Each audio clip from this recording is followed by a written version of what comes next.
بسم الله الرحمن الرحيم نحمده ونصلي على رسوله الكريم أما بعد فأعوذ بالله من الشيطان الرجيم بسم الله الرحمن الرحيم يا بني إسرائيل اذكروا نعمتي التي أنعمت عليكم وأوفوا بعهدكم وإياي فارهبون وآمنوا بما أنزلت مصدقا لما معكم ولا تكونوا أول كافر به ولا تشتروا بآياتي ثمنا قليلا وإياي فاتقون ولا تلبسوا الحق بالباطل وتكتموا الحق وأنتم تعلمون صدق اللہ العظیم۔ محترم دوستو، بھائیو،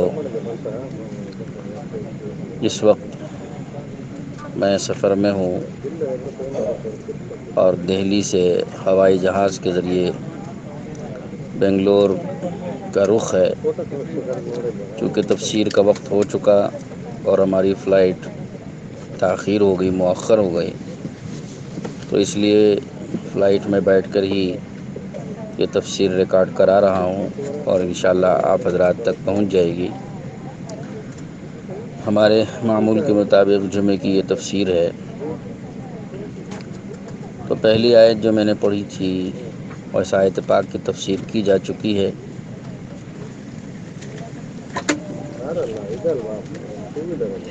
دوسری آیت کی تفسیر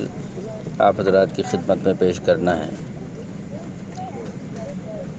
تو اللہ تعالیٰ نے ارشاد فرمایا وَآمِنُوا بِمَا أَنزَلْتُ مُصَدِّقًا لِمَا مَعَكُمْ۔ یہ خطاب چونکہ بنی اسرائیل سے ہے اور بنی اسرائیل سے پہلی آیت میں نعمتوں کو یاد دلا کر ان سے ایمان کا مطالبہ کیا گیا تھا۔ پچھلی آیت میں بنی اسرائیل کے ساتھ جس انداز سے اللہ نے خطاب فرمایا ہے، اس میں پہلے انہیں نعمتوں کو یاد دلایا گیا اور پھر منعم اور محسن کی یاد کرائی گئی۔ علماء نے لکھا ہے کہ یہ انداز بنی اسرائیل کے ساتھ ہے کہ انہیں پہلے نعمتیں یاد دلائی گئیں اور نعمتوں کے واسطے سے انہیں منعم یاد دلایا گیا، منعم اور محسن۔ لیکن امت محمدیہ علی صاحبہ الصلاۃ والسلام، ان کی خصوصیت یہ ہے، یعنی حضور صلی اللہ علیہ وسلم کی امت کی خصوصیت یہ ہے کہ ان کے ساتھ ایسا اللہ نے نئی طرز اختیار کیا، بلکہ امت محمدیہ کے ساتھ جو طرز اختیار فرمایا وہ یہ ہے کہ پہلے محسن اور منعم کی یاد دلائی گئی اور منعم اور محسن کے واسطے سے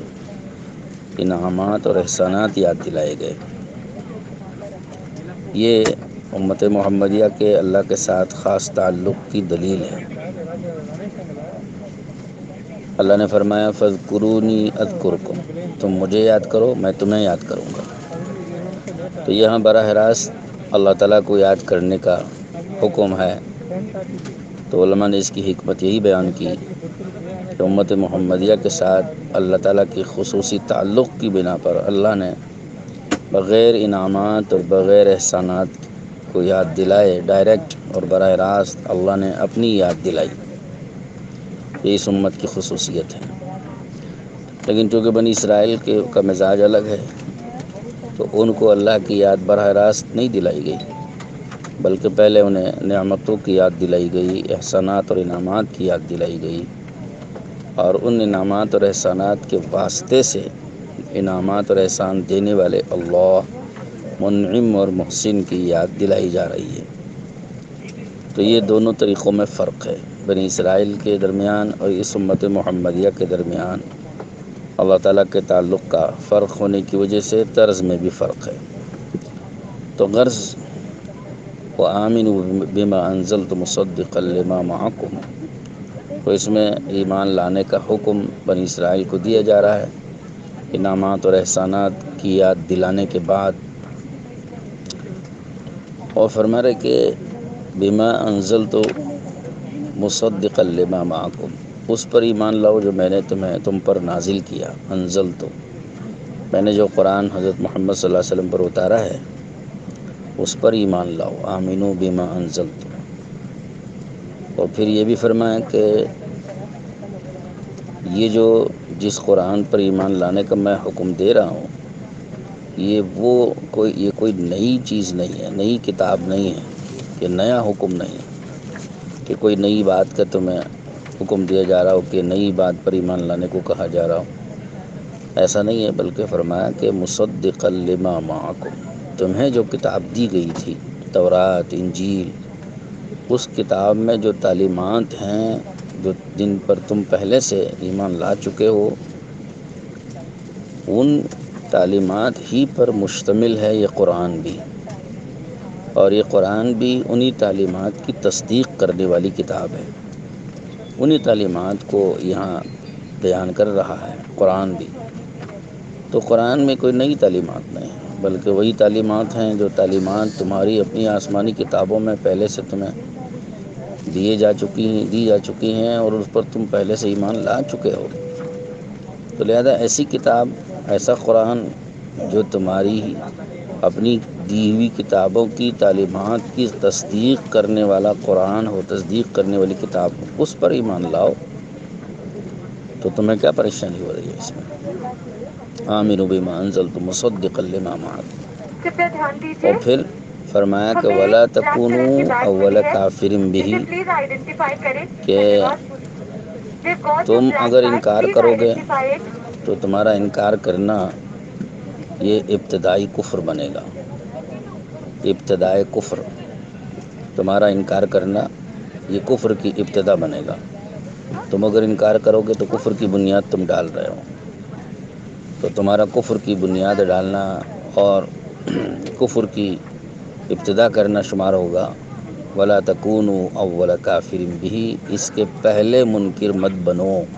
کا مطلب ہے کفر کی ابتدا مت کرو۔ کیوں کہ کفر کی اگر تم ابتدا کرو گے تو تمہارا یہ کفر ایسا لکھا جائے گا کہ یہ تم کفر کی بنیاد ڈالنے والے، کفر کو شروع کرنے والے، کفر کی شروعات کرنے والے، کفر کا آغاز کرنے والے شمار ہوں گے، اور پھر اس کے بعد جتنے لوگ کفر کریں گے اور جتنے لوگ انکار کریں گے اور جتنے لوگ غلط رخ پر جائیں گے، وہ سب تمہارے اعمال نامے میں لکھا جائے گا۔ یہ وبال جو ہے تمہارے اوپر پڑے گا، جتنے لوگ کفر کافر ہوں گے، کفر کریں گے، شرک کریں گے، منکر ہوں گے، ان سب کی برائیاں اور ان سب کا کفر تمہارے اعمال نامے میں لکھا جائے گا۔ تو لہذا یہ خیال رکھنا کہ تم پہلے کافر مت بنو، پہلے منکر مت بنو، پہلے انکار کرنے والے، نافرمانی کرنے والے مت بنو۔ تو یہ دراصل ایک حدیث پاک کی طرف بھی اشارہ ہے، جس میں آپ علیہ السلام نے فرمایا کہ من سن سنۃ حسنۃ فلہ اجرھا واجر من عمل بها ومن سن سنۃ سیئۃ فعلیہ وزرھا ووزر من عمل بها، کہ جو کوئی بھلا راستہ اختیار کرے گا، بھلا راستے کی بنیاد ڈالے گا، بھلا راستہ شروع کرے گا، تو اس کو تو اس کا اجر ملے گا ہی، لیکن جتنے لوگ اس بھلے راستے پر چلیں گے، عمل کریں گے، زندگی گزاریں گے، ان سب کے عملوں کا بھی ثواب ان کے لیے لکھا جائے گا۔ اور اسی طرح سے کفر کا، غلط راستے کا اور برے راستے کا، اس کا بھی حکم یہی ہے کہ اگر کوئی برے راستے کی بنیاد ڈالے، غلط راستے کی بنیاد ڈالے، غلط راستہ شروع کرے، برائی شروع کرے، تو اس کا تو گناہ اور وبال اسے ہوگا ہی، لیکن ساتھ ساتھ جتنے لوگ اس برے راستے پر چلیں گے، غلط راستے پر چلیں گے، ان سب کا بھی گناہ اور وبال اس کے سر پہ پڑے گا۔ یہ حدیث پاک ہے، حضور صلی اللہ علیہ وسلم نے جو ارشاد فرمائی۔ تو قرآن کی اس آیت میں اللہ نے اسی حدیث کی طرف، یعنی قرآن کی اس آیت کی تفسیر ہے، وہ گویا حدیث پاک، حدیث پاک میں جو بات آئی وہ اسی قرآن پاک کی آیت کی تفسیر ہے کہ وَلَا تَكُونُوا أَوَّلَ كَافِرٍ بِهِ۔ پھر آگے ایک حکم ہے کہ ولا تشترو بھی آیاتی ثمنا قلیلا، کہ میری آیتوں کے بدلے میں تم ثمن قلیل مت خریدو، مت لو۔ اس کا مطلب کیا ہے؟ جو میری آیتیں ہیں، ان آیتوں کا مفہوم بتانے میں، ان آیتوں کا مطلب سمجھانے میں، ان آیتوں کا معنی بتلانے میں تمہیں یہ آزمائش کا سامنا ہوگا کہ صحیح بات بتانا ہوگا یا غلط بات۔ اگر صحیح بات بتاتے ہیں تو کچھ نہیں ملے گا لوگوں سے، اور غلط بات بتاتے ہیں تو وہ لوگوں کی خواہش کے مطابق ہوگی۔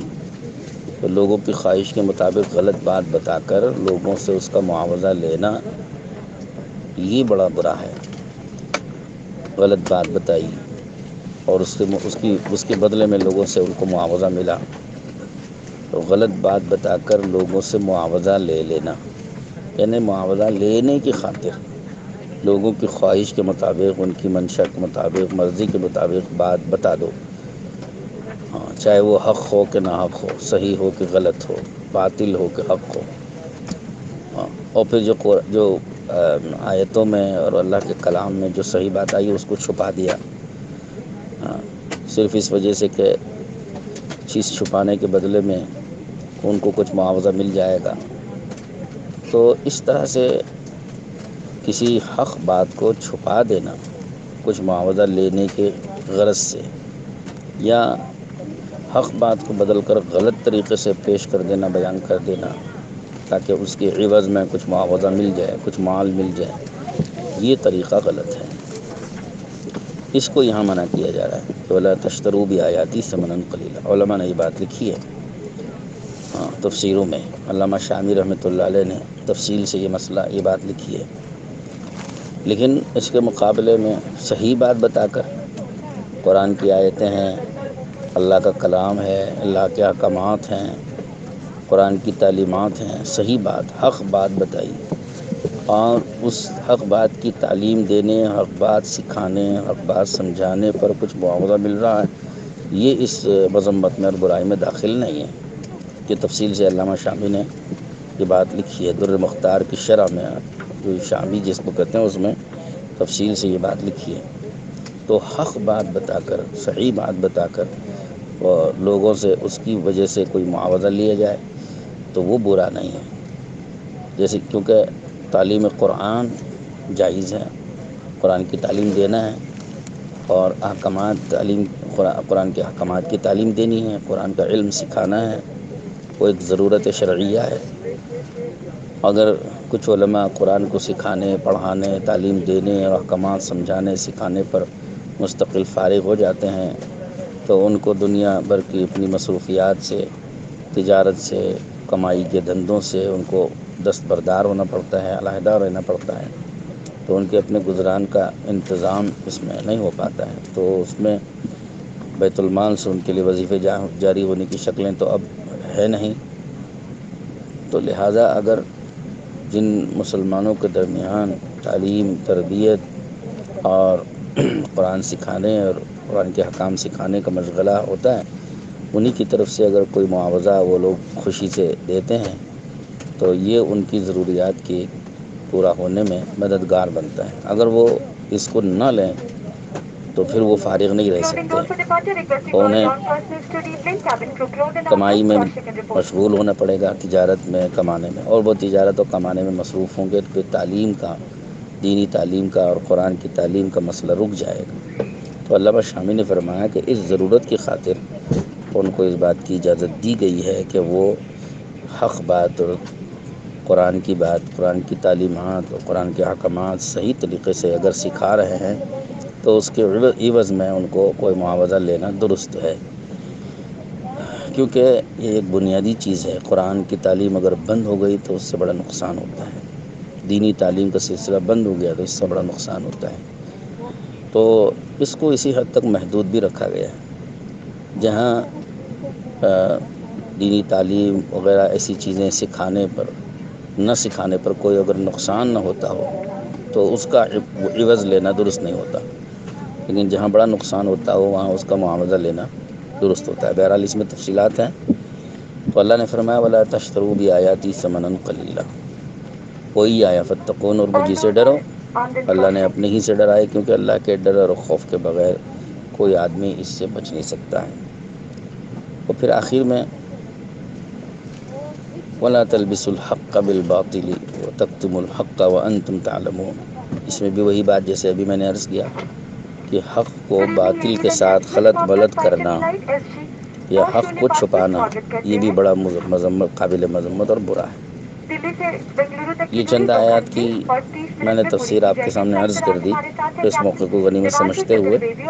چونکہ ابھی ہمارا جہاز نکلنے کو تیار ہے، تو میں اسی پر اتفاق کرتا ہوں، دعا کرتا ہوں کہ اللہ تعالیٰ ہماری اس مجلس کو قبول فرمائے، اس میں خیر و برکت پیدا فرمائے اور اس سلسلے کو جاری و ساری فرمائے۔ وآخر دعوانا الحمد للہ رب العالمین۔ ربنا آتنا فی الدنیا حسنہ وفی الآخرۃ حسنۃ وقنا عذاب النار، وصلی علی النبی سیدنا محمد وعلی آلہ واصحابہ اجمعین برحمتک یا ارحم الراحمین۔